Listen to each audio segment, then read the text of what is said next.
I mean, I already explained to you that Josh funded my research until he was no longer interested in it. Now that I buy. Josh has always let his conscience get in the way of his business sense. Well, that's why I'm here. I knew you wouldn't have that problem, Alan. I don't have a problem with the moral issue, Michael. I have a problem with the legitimacy of it, because I think you're lying. Why would I do that? Oh, maybe to make me out to be some kind of idiot, to get all my money. Either way, you're not going to get it. Alan, you are making the biggest mistake of your life. Oh, I know. You keep telling me that, but you give me no proof. You want me to trust you, but every time I trust you, a matter of fact, the last time I trusted you, I ended up on the floor, knocked out. And now you know why I had to resort to those measures, because I had to protect this very research. What about your arrest record? You never told me you were charged with murder. That has nothing to do with this. Oh, I think it does. It proves you're not only a liar, but a criminal. Forget it. Why don't we just forget it? Oh, I will. Okay. And, Alan, as a matter of fact, you're right. I'm not really that much more than just a con man with a doctorate. I mean, I tried to trick you, but a little bit too smart for me. Mr. Spaulding. I'm sorry, Mr. Spaulding. Who the hell are you? Cheryl, it's all right. Who the hell are you? I know you don't remember me, but my name is Vicki Brandon. I worked for you in the Spaulding labs. Well, it's nice to meet you. Sorry we had to let you go. You did receive your severance. I work for Michael now, and I'm here to tell you you're making a big mistake by letting him walk through this door. Vicki, you don't have to do this. Yes, no. I do. Because I know you're telling the truth. How did you get your new boss to convince you of that? He didn't have to convince me. I saw the clone myself. I think you need to relax. And I'm going to run up to Dr. Grant's office. Okay. And ask him for my old job back. And if I'm lucky, you will have a working wife again. And look, Abby, I wish you'd just take it easy for a while, because you don't need to work. Yes, I know that. And I want you to stop with the worrying and the nagging. I want to protect you. And yes, I worried about you, but I wasn't nagging. Yes, you were, Rick. You're a nag. All right, so I'm a nag. Shoot me. Kiss me. Kiss Okay. me. I would like to have my wonderful husband back, please. He's back. And I'll see you later. I love you. Bye. Bye.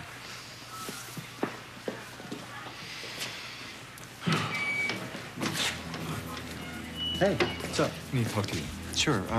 You know, let's grab a cup of coffee. And No, I need to talk to you. All right. By the way, I just want to apologize because I've been meaning to check up on Beth and see how she's doing and everything, but I've been sort of wrapped up in getting Abby home, and Why are you so interested in Beth? she killed a man. I mean, even though, you know, it wasn't her fault, I know she must be devastated by that. So you believe she killed Carl? She confessed to it, right? Well, see, I think she's covering for somebody. Why would she do something like that? I don't know, Rick. I've been trying to figure that out. Maybe you can help me. Sure, pal. Whatever you want. You can start by telling me what really happened with you and Carl Stevens the night that he died.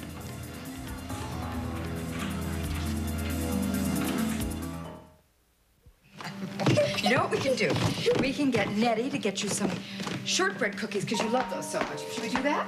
No, thank you, Nana. I have plans. Plans? Yes, I have a very busy day ahead of me. Well, I think that's wonderful because Nana has to go to the dentist when your daddy gets home. That's okay. I'm gonna have lots of fun. Good, honey, because when I came in before, I was very upset when you looked so unhappy. I'm fine now. Good. It looked like your daddy was saying things that made you sad. I'm not sad. I just didn't want to talk anymore. Maybe you'd like to talk to Nana? You know how I always help you when something's bothering you? I don't want to talk about anything. I just want to have a tea party. A tea party? I think that's a wonderful idea. Thanks. Oh, can I invite some of my friends to come? Of course, you can invite anybody you want. You know what? I'll help you set up the whole tea party, and then when your friends come, you can have it all by yourself because I'll be at the dentist. Okay. Now, who's that little girl who braids your hair all the time, the one you like so much? Oh, that's Emma. Emma Nathan. Well, why don't I call Emma's mommy, and I'll ask her if Emma can come over to your tea party with you. No, I don't want to call Emma today, Nana. I've already invited a special friend to my tea party. A really nice friend. You'll see.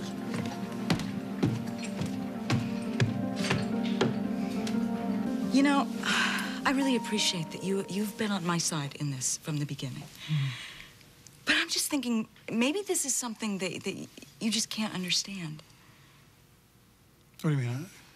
I don't know anything about loyalty or self-sacrifice. Well, I know that you've lived most of your life without family and many friends, and maybe you just don't know what it means to give up everything for someone you love. You really believe that? Okay.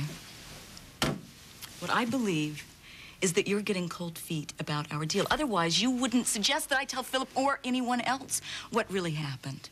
This is not about me. It was never about me. I want you to do what is best for you. But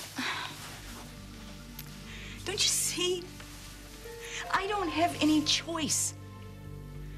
I have to take the blame for Carl's death because if I don't, too many people will suffer. I can't tell the truth, Ben. So you'll do the suffering instead. My friends and family have gone through a lot for me. I owe them. It's my turn to protect someone I love, and that's what I'm going to do. Hey, you're not getting any argument from me. You know? It's not really my business anyway. Actually, there is a complication that brings you into this more than you think. Philip knows that you and I slept together.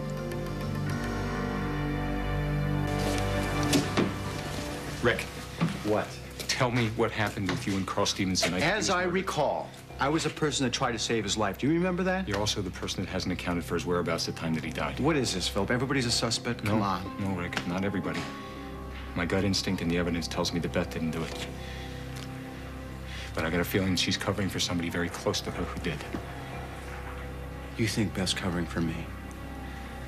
I can't believe we're having this. Lizzie told me that she saw you and Carl Let me and get Beth something outside. straight with you. If I decide to kill somebody, you really think I would let Beth take the fall for it?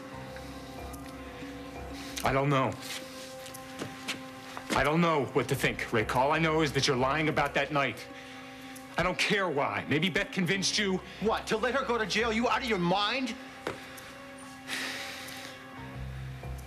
After all these years, you're willing to sell out our friendship and accuse me of murder, and all to protect a woman that you tell me that you don't even love anymore.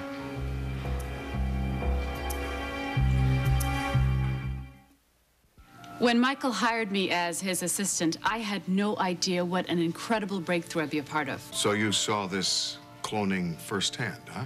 From start to finish, yes. Well, then why don't you tell me about it? I think I should leave the science up to my boss. But I can tell you that I held that baby in my arms. And it seemed just like any other child, huh? Absolutely.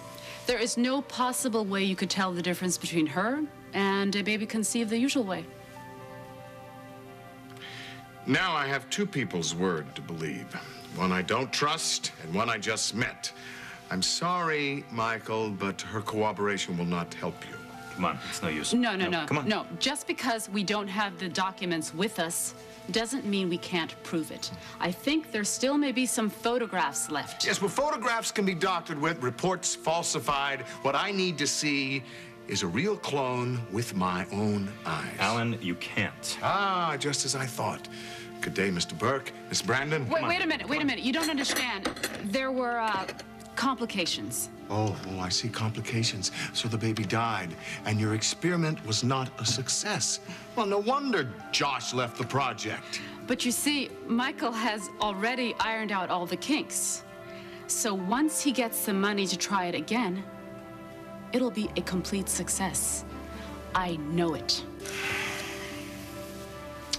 Well, I get some very strange offers from time to time, but I do think this is the most bizarre.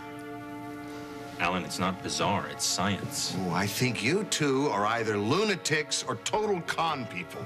But I'll tell you what. I'm going to take a chance on this, because if you can do what you say you can, Josh Lewis loses, and I win. So you'll give me a place to work and funding for the project? No, I will not give you any money, but I